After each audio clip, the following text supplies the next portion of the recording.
Quran Surat Al-Baqarah ayat 220. A'udzu billahi minasyaitonir rajim. Fid dunya wal akhirah wa yas'alunaka 'anil yatama qul islahul lahum khairun wa in takhalituhum fa ihwanukum wallahu ya'lamul mufsida minal muslih walau sya'allahu la'anatakum innallaha azizun hakim. Di dunia dan di akhirat, yaitu berpikir itu jangan hanya memikirkan dunianya saja. Berapa keluar, berapa tinggal. Agak-agak yang akan keluar, agak-agak yang akan tinggal. Tetapi pikirkan pula berapa pahala yang akan diterima di akhirat kelak. Hasrat yang akan engkau keluarkan kepunyaan sendiri, tidak ada orang lain yang akan turut campur. Sedikit diterima orang, banyak pun akan disyukuri orang. Itu adalah di antara engkau dengan Tuhan. Maka di samping memikirkan dunianya, pikirkan pula akhiratnya. Tuhan menyebutkan di ayat yang lain bahwa laksana orang yang menafkahkan harta pada jalan Allah ialah sebagaimana menanam sebutir benih kemudian tumbuh. Dia menimbulkan 7 cabang. Satu cabang menghasilkan 100 buah. Di akhirat akan mendapat pahala ganda. Maka seorang mubalik pernah berkata, "Wahai tuan-tuan orang yang kaya, banyak-banyaklah memberi dari sekarang. Karena saudara berikan sekarang 1.000, kelak saudara akan menerima dari Allah 700.000 ganda. Di saat itu saudara kelak akan menyesal, mengapa hanya 1.000 aku berikan masa di dunia, sedangkan 1.000 aku memberi, 700.000 aku menerima ganjarannya dari Tuhan. Coba kalau itu aku beri lebih, padahal kesanggupanku ada." Mendengar pidato mubalik itu, berlomba-lombalah orang dermawan memberikan lebih banyak. Dan mereka pun bertanya kepada engkau dari hal anak-anak yatim. Menurut riwayat Abu Dawud, An-Nasai, dan Al-Hakim dari Ibnu Abbas, karena telah banyak datang ayat-ayat peringatan tentang harta anak yatim, sampai dikatakan bahwa siapa yang memakan harta anak yatim dengan aniaya, sama dengan memakan api dalam perutnya. Sebagaimana tersebut dalam surah An-Nisa ayat 10. Dan dalam surah-surah yang lain, sehingga anak yatim tidak boleh dikerasi dan digagahi, surah Ad-Duha. Dan terhitung mendustakan agama siapa yang tidak mempertahankan kepentingan anak yatim, surah Al-Ma'un. Dan berbagai ayat yang lain. Timbullah cemas beberapa sahabat Rasulullah yang memelihara anak yatim, sampai ada yang memisahkan makan mereka dengan makan anak yatim itu karena takut tercampur. Karena dari sangat hati-hati itu, memelihara anak yatim menjadi tidak menyenangkan, bahkan menakutkan. Maka ada di antara sahabat yang bertanya kepada Rasulullah, bagaimana sebaiknya memelihara mereka? Sebab memelihara itu telah diperintahkan, sedang hartanya jangan sampai termakan dengan jalan aniaya. Maka pertanyaan ini disuruh jawab oleh Allah. Katakanlah, mengatur baik-baik keadaan mereka adalah lebih baik. Oleh sebab itu, aturlah sajalah pemeliharaan terhadap mereka dengan sebaik-baiknya. Sebab dia itu bukan orang lain bagi kamu. Dan jika kamu bercampur gaul dengan mereka, maka mereka itu adalah saudara-saudara kamu, yaitu saudara dalam iman kepada Tuhan. Bukankah orang yang beriman itu bersaudara?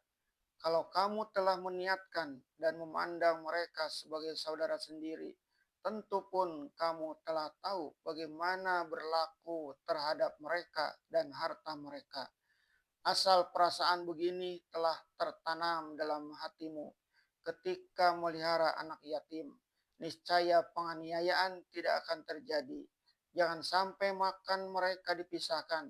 Itu adalah merendahkan, bukan menggauli.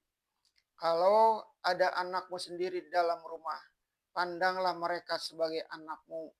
Jangan ada perbedaan sikap, sebab malang nasibnya ayah mati menyebabkan dia tinggal bersama kamu. Kalau ajalmu datang tiba-tiba, tentu nasib anakmu sama dengan nasib mereka. Kalau dia miskin dan kamu mampu, peliharalah dia cara kemampuanmu. Kalau mereka miskin, kamu pun miskin, moga-moga adanya dia dalam rumahmu akan membawa rezeki. Kalau kamu miskin dan anak yatim itu membawa kekayaan pusaka ayahnya, asal engkau pelihara dengan iman, tidaklah akan ada kecurangan. Dan Allah mengetahui siapa yang merusak dan siapa yang memperbaiki.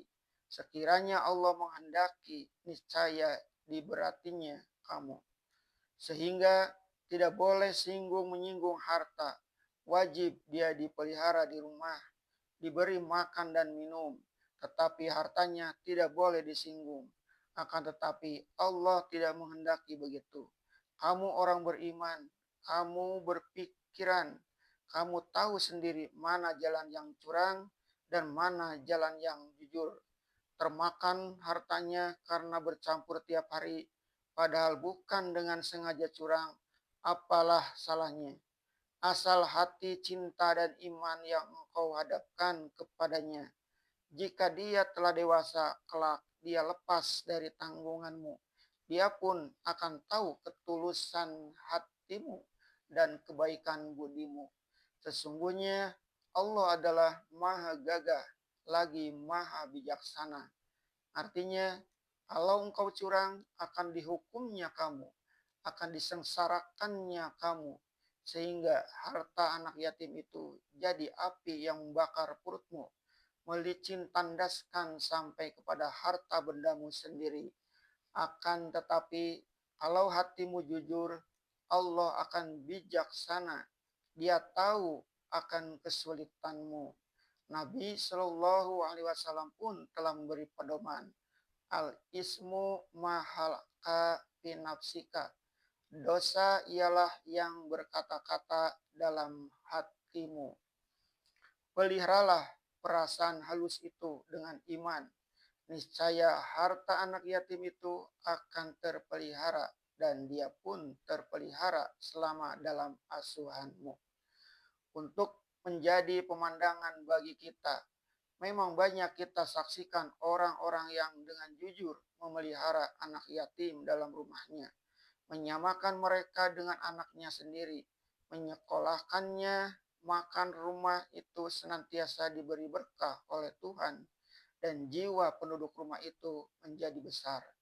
Apalagi kalau dia pandai menghilangkan rasa rendah diri pada anak yatim itu, sehingga dia merasa sebagai dengan ayahnya sendiri.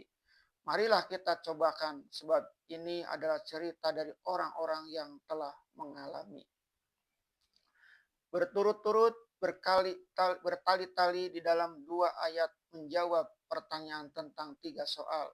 Tetapi ketiganya satu rumpunnya, yaitu tentang harta benda. Semua dijawab dengan jawaban yang memuaskan dan dipatrikan dengan keseluruhan berpikir. Orang peminum minuman keras dan penjudi adalah orang yang memboroskan harta, menganiaya diri, dan membawa kepada kecelakaan. Diterangkan bahayanya, orang yang menafkahkan harta pada jalan Allah, kadang-kadang pun terlalu sabar, yaitu karena kekuatan semangat memberikan, tetapi tidak diingat persediaan di belakang. Lalu diperingatkan supaya jagalah terlebih dahulu yang perlu bagi diri dan keluarga kemudian. Kemudian lebih dari keperluan itu, keluarkanlah. Orang yang memelihara anak yatim memegang amanah pula menyimpan harta anak itu. Timbul keraguan, kalau-kalau